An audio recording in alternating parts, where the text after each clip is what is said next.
اعوذ باللہ من الشیطان الرجیم بسم اللہ الرحمن الرحیم پښتنو ورونو خویندو السلام علیکم. د پنجابي استعمار دا خیال دی چې یاره د پښتنې خاورې په ګوندونو به دا زور راوړي چې یاره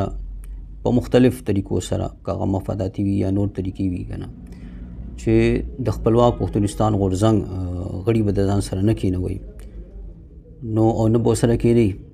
نو که د پنجابي استعمار دا خیال وي چې په دې طریقه به چې دی نو دوی د خپلواک پښتونستان دا نظریه چې دی نو دا مړه کي یا به چې دی نو دا فکر پښتون ولس ته ونه رسي نو دا د دوی خیال دی. د پنجابي استعمار دا سوچ ډیر غلط دی چې یاره په پښتانه د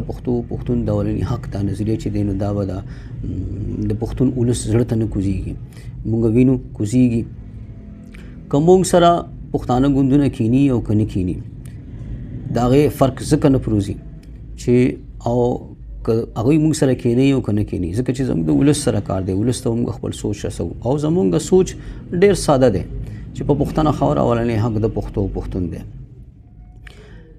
نو او هم د عالمي دستور مطابق نو که چېرته د دوی دا خیال وي چې یاره پښتون ولس ویلي پښتنو ورونو خویندو چې یاره دا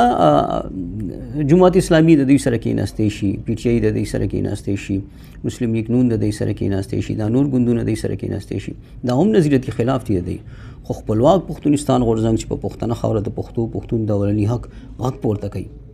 د پنجابي سامراج خلاف چې دی د دوی دغه غاصبانه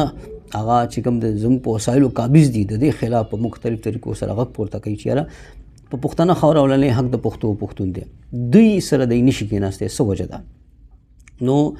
پښتون ولس خبرېږي او انشاءالله چې دوی زموږ د مخه نشي نیوی په پښتنه خاوره د